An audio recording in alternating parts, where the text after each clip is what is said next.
Let's get educated. That's why we're here, to bring you the stories impacting K-12 classrooms and college campuses. It's time for a little education. Welcome. How are you doing today? Good? Glad to see you. I am Katie Petrick, joined as always by David Fiorazzo. Merry Christmas. He is all about Christmas. Are you all about Christmas? I am as well. We share all of that in common. And you know what else we share in common? The love of America. And so I want to show a little love to our sponsor, Switch to America. Because as we continue to move along through this Christmas season, it is important to support small businesses that are here in the U.S. of A. And we can all do that by visiting our friends at switchtoamerica.com. Katie's right. Visit switchtoamerica.com right now to see all the alternatives to the everyday items you use that are made right here in the USA. Again, switchtoamerica.com. If you love and support this country, please support American companies. All right, well, we're going to head over to New Jersey, where apparently it's simply okay. Why not? Absolutely. Just another Tuesday when you pull students out of class to perform in drag for just a select, private group, invite-only group of school staff. David. Yes. What's happening in those New Jersey schools? This is a little disturbing. A little? Not unlike most of what we cover here on Educated. But the headline, outrage, underage students perform in drag for staff at invite-only school event. So it's bad enough these performances for families are popping up all around the country with adults performing, but this New Jersey high school is taking it to the next level where underage students are performing in drag for adults. Let's take a look at the first video. So imagine our frustration when passes were given to selected students on October 27th to leave our class at 1:30 to participate in the school-sponsored drag show. Instead of our students being engaged in academic time, they were applying makeup and changing into their drag costumes. Well, it looks like we put a whole new meaning to the word adult entertainment here, haven't we, Board of Ed? Adult entertainment used to mean adults going to strip clubs, watching other adults engaged in sexual behavior. Well, now, thanks to this board, we see adult entertainment as a bunch of high school staff watching young children for their entertainment. The question is this an academic institution or is this an ideological institution? If I were to identify as an elephant or wanted to change into an elephant, that would be okay if I was a toddler. But as an adult, a real academic institution would teach me that it was scientifically and biologically impossible. It would in fact be a mental disorder and I should be referred to for psychiatric help. Because in reality, a drag queen performance is sexually grooming children, and that's unacceptable in this community. Amen. Thank you. Well. Thank you. And that's happening at Hunterton Central Regional High School in Flemington, New Jersey. And it was the student club Pulse. People Understanding Love Serves Everyone. Oh, jeez. That is led by faculty advisor Heather Baldwin, and clearly Heather Baldwin was not one of the teachers standing up there, who held the student performed drag show on the school property. In secret. Because it was there's an email that got sent out by Heather Baldwin. It said, "Good morning!" ! The Pulse students are putting on an invite-only. This is your invite. Drag show in the Little Theater Block 5 today. If you would like to come and support the students in their efforts to create fun drag looks, please feel free to drop by and join us. If we would replace that email with we have students today who are wanting to do, what's an activity kids like to do? Oh, they're going to play video games because it's fun in Block 5 today. Come on down and support them. Obviously, you'd be like, no, they should be in school. It's academic time. They should be learning. But it's okay because if they want to dress up in drag, that's an approved activity at the school. What if you had, under the guise of a science, no true science, you said, let's look at some biblical archaeology. If you want to come down to the... During Block 5, come on down and support. Come and support kicked out the of the students school for suggesting such a thing. Exactly. But hey, what are we to say? There's people who support this. All right, my name is Andrew Midgley. I'm a school psychologist and a staff member here at Hunterdon Central. So I am here to talk about the Pulse Club and the drag show. As a staff member at Hunterdon Central for the past 2 years, I've been consistently impressed at how supportive many of my colleagues are for our LGBTQ students. I see tremendous value in the support offered by the Pulse Club and events such as the drag show. Okay, Katie, I think this is the week of air quotes on Educated, and let's talk about the school psychologist. Jeez. I mean, he's seen such support, from his staff and fellow things, so that makes it okay. Because it's support, so then it makes everything else okay. Throw morality out the window. We don't need that. Yep. This is all about feelings and feeling like you're being supported. And that's what happens at all these events that we always talk about, because it's all about their feelings. It's not about truth. It's not about reality. It's just about what they, me feel when I feel it. Well, how did they find out about this? The event was brought to the community's attention 3 days after it took place. Of course, after. Yes, after. Yeah, parents weren't notified and nobody else was. It was secret. When an email was leaked to the New Jersey Project, it's an organization that advocates for parents' rights in public schools. Imagine that. Imagine parents having rights. I imagine all the people. Public schools, and they wrote about the event on the blog, Chaos and Control. But this is just amazing. I forgot that when I read the story, I forgot that Pulse thing. It's just amazing the different acronyms and different uses of they're promoting. People understanding love serves everyone. Well, of course love serves anyone. Well, then you got to define love, right, Katie? We can't define what a woman is. We can't define anything. Let's be honest here. The back to the school psychologist who is 4-year degree just to sit there and, school psychologists actually used to be like beneficial to students, and now I think they just are detrimental, immensely detrimental to the children, because the children may come to them with what would seemingly be a minor issue or something they just need to talk through. And these school psychologists now are told to just cram down everything that they learn in their colleges, as we know what kids are learning in college, or adults are learning in college, and then they just pass it along to the children. But anyway, the school psychologist, how he said that it brings tremendous value to students. And I argue that reading, writing, and arithmetic bring tremendous value to students. Can we try that just once? Yeah, teaching actual information that will help kids in their lives after high school, that would bring value. By the way, my dad, I bring this up every now and then, 30 years in education, he would roll over at some of this, and I can't imagine his response. He was a high school guidance counselor. Started off as an English teacher, then went to high school guidance counselor for most of his career.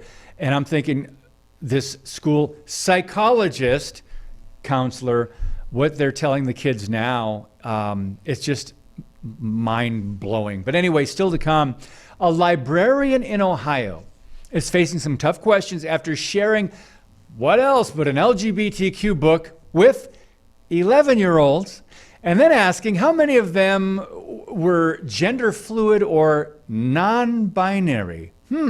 That's next. If you have a smartphone, tablet, Roku, or Apple TV, consider downloading the Freedom Project Media app. It's 100% free and includes all of our weekly shows, plus lecture series, archive programs, and award-winning animated videos for families like the Presidential Minute, Battles of America, and Heroes of the West. Don't rely on the social media giants to keep you informed. Simply download the Freedom Project Media app from your app store and allow notifications. And we'll let you know when a new video is ready.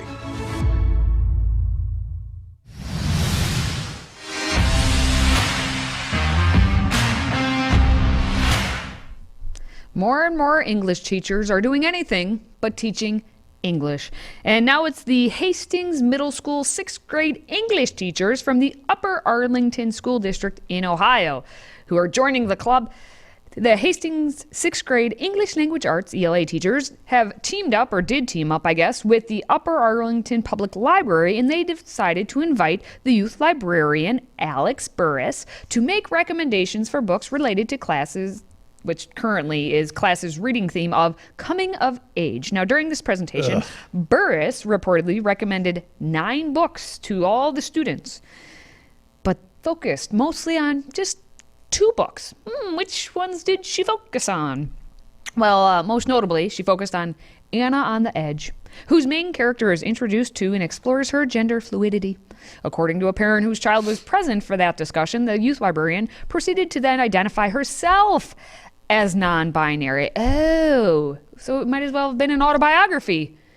Instead of Anna, it could have been called Alex on the Edge, I tell you. Anyway, and proceeded then to question the children on their understanding of the terms non-binary and transgender. I guess what happens at this school is every quarter they come up with like a theme, the reading theme. And of course, this quarter, the second quarter here, is that coming of age. Because 6th graders, as if 6th grade isn't already what we call a transitional year academically and for your maturity. But no, when they hear transition, they think of something else completely. And that's what this librarian was doing. Well, Katie, I'm so thankful that now this has been exposed. It's not going to happen anywhere else in the country. Never. I'm so thankful that no other schools will ever do this, ever. Okay, I want to just look at that cover again, Anna on the Edge. And there's a very subtle but awful message up in the left-hand corner. It says, step into yourself. So isn't that, again, this idea you're born in the wrong body, right? Step into your true self, which is really, it's just the ideology, right? Saying that God made a mistake, all right? You can now reassign your own gender or whatever, but step into yourself.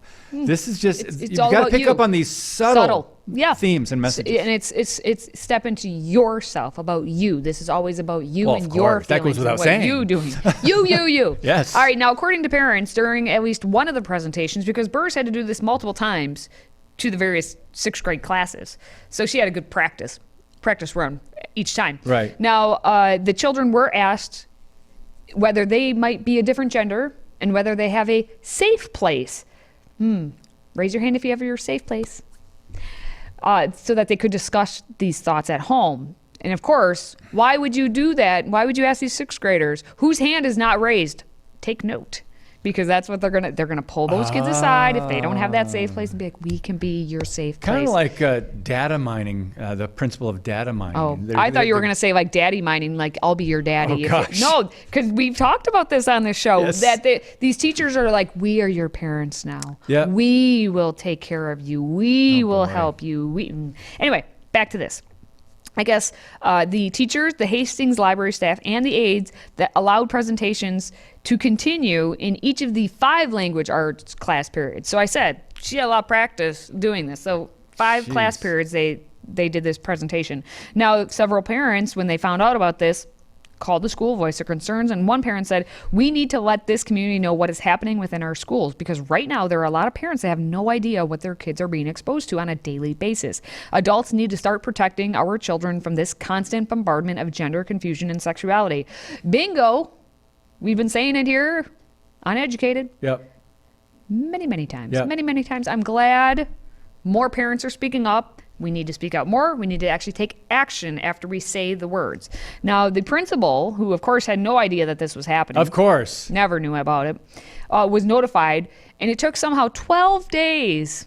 You say on the 12th day of Christmas, but not for this one. 12 days later, Principal Mike Robertson sent out an email that explained that every quarter, the 6th graders, they talked to someone from the public library, and they talked about the theme and how the first quarter was all about survival stories, and now it's about coming of age. So just those 2 themes right there. What's next? What's 3rd and 4th quarter theme? Because if you're doing like survival stories and coming of age, can't we do something a little bit more upbeat and helpful and happy for these children? But no.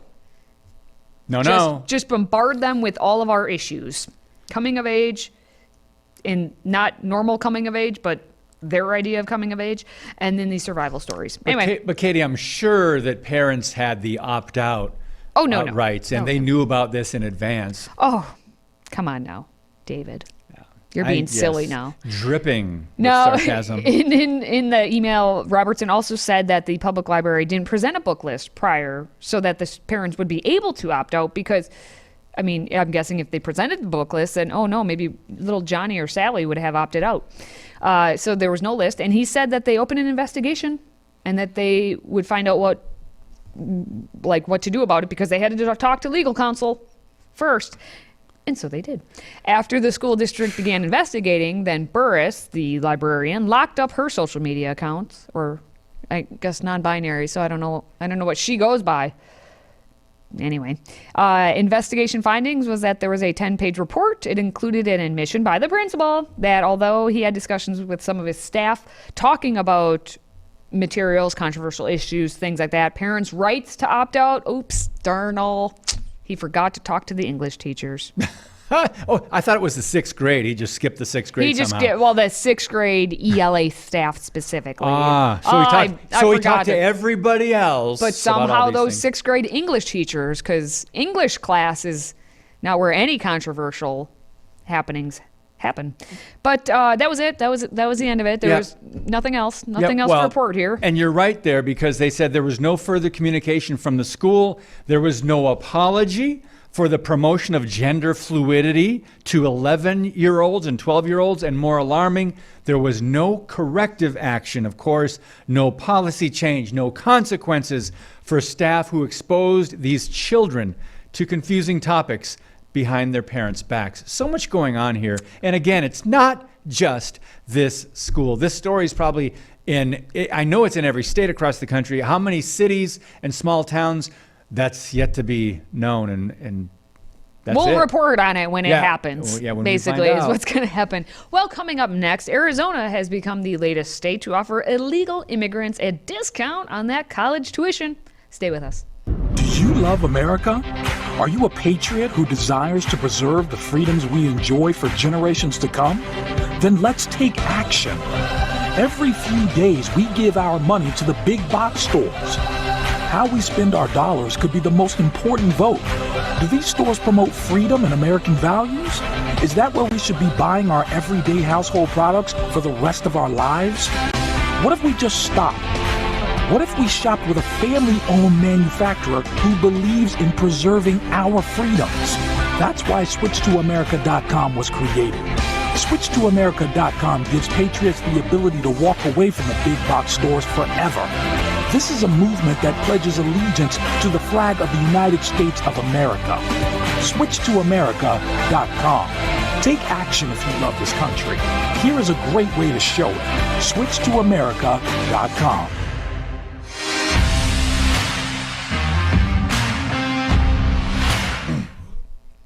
College is expensive.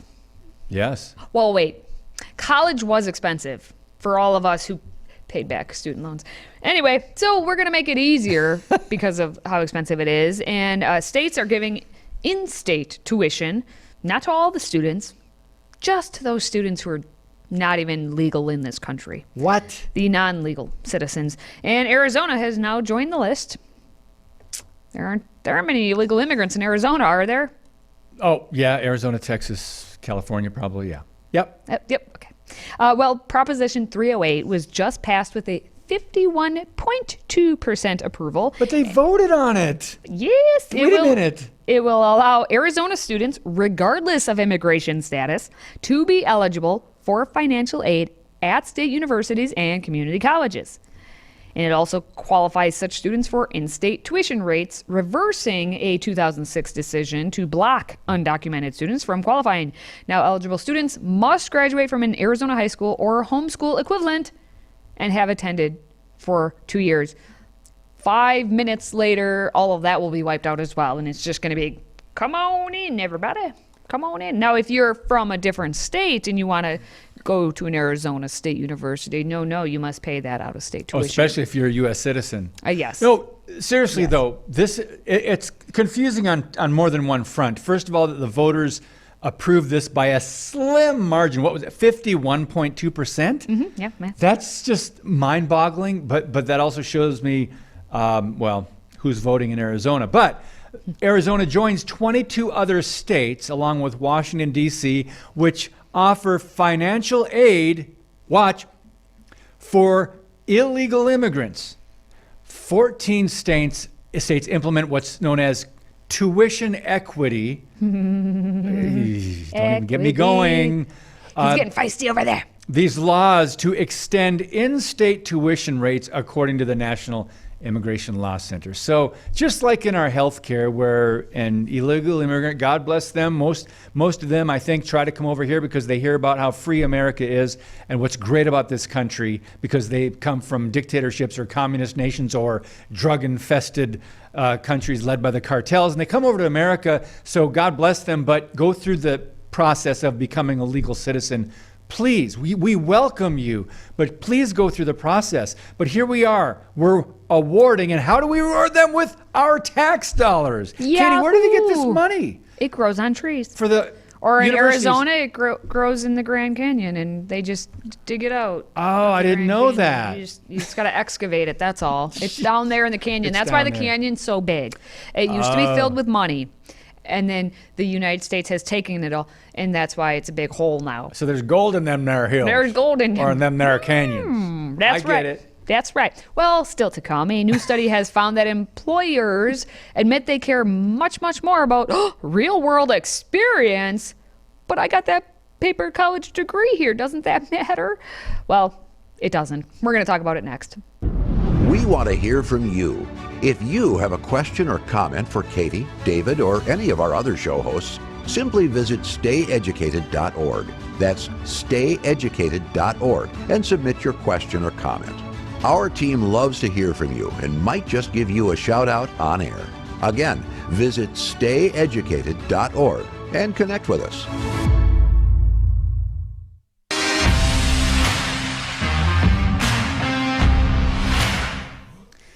Paper or plastic, that's an option in life. What's another option? Leaded or unleaded, caffeinated, decaffeinated,